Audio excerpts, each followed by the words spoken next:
Thank you for joining us here today. My name is Solange from Oosten and I will present to you the charity organization for our fundraiser.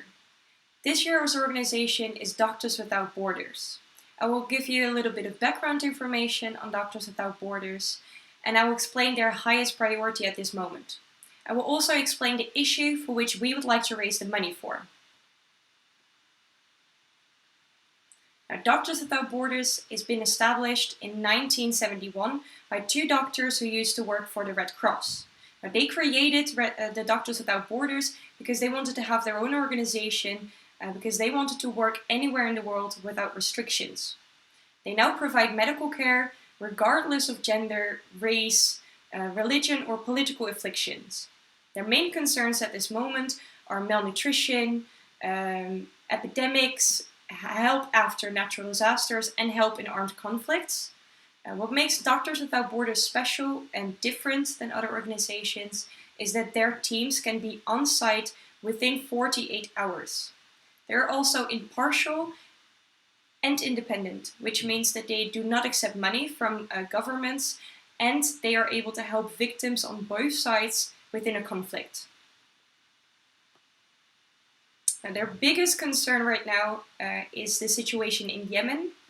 Now, there has been a war in Yemen since 2015, and at this point, their healthcare system has all but collapsed. There are little to no resources for food, water, or shelter. And there are constant attacks, and not only on the front lines, but also on medical staff and structures.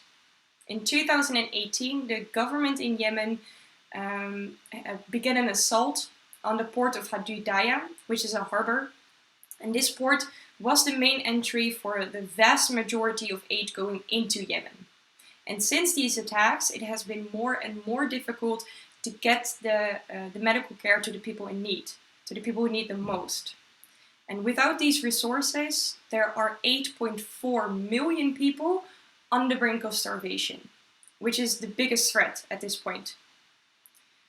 Imagine having to flee with your family and your children because to keep them safe. And the nearest refugee camp is a 2-week walk. Now, in these 2 weeks, food is scarce.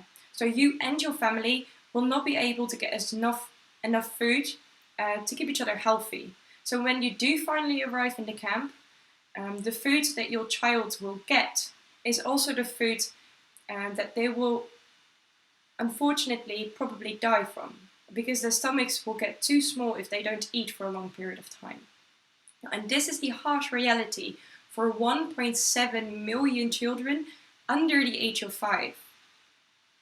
Right now, in Yemen, the situation is the worst humanitarian crisis since World War II. Now, most of the malnourished children are already malnourished before they are even born. And this is because their mothers, while pregnant, do not have enough food for them both, for the babies and themselves. Which means that when the children are born, they're already underfed. And due to the lack of resources, they stay underfed and then they get malnourished. And this leads to a lack of development in the brain, and they even can get disfigured. Now, children who do survive malnourishment end up having liver or kidney failure later in life due to the undeveloped organs. This is why it's extremely important to get the help to these children as soon as possible. The biggest problem is that these children cannot eat normal food. And the reason, therefore, is that when a child doesn't eat for a long period of time, their stomach shrinks, and sometimes even to the size of a walnut. And what happens is when a child does eat regular food, their stomach can burst and the child will die from it. And this issue causes the death of one child every 10 minutes. Now, luckily for the children, there is a solution. There is hope for these children. The superfood called plumpy nut is a fortified peanut butter substance. It has 47 different nutrients and 500 calories, which do not harm the child in any way. The food is already to eat because it doesn't have to be cooked and it stays healthy for a long period of time. Now, a severe malnourished child will need the plumpy nut 3 times a day, so in the morning, afternoon and evening for a period of 5 weeks. That is how long it takes to save this child's life. And for for it to be able to eat normal food again. Now, again, this is the only thing that will make sure that the child survives. Anything else will only make it worse. That is why it's of great importance to get as many plum nuts as we can to these children. Afterwards, they can eat regular food, so we do not need to give these children the plum nuts for the rest of their lives. But if we do not give them the plum nut, they won't be able to see the rest of their lives. Now, unfortunately, the plum nut is not free. And even though you should never put a price on a child's life, that is the reality that we live in.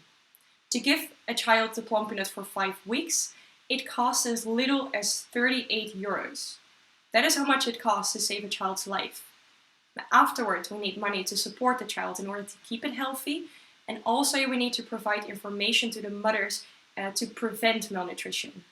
Now, these children need our support, because as I said before, Doctors Without Borders does not accept money from governments in order to stay impartial. And that means that 90% of the funds comes from the people that care. And so it is up to us to decide if we think that these children are worth saving. Now, that is why our goal is to raise 400,000 euros, because that is the exact number of children in critical conditions at this moment. Now, together we can give these children a second chance in life. Now, I would like to thank you very much for listening, and I sincerely hope that you can find it in your hearts to make a donation to Doctors Without Borders. For without us, there is no solution for this ongoing issue. And I believe that if our actions can save and change the life of even one child, then we are obligated to do so. So on behalf of all these children, thank you.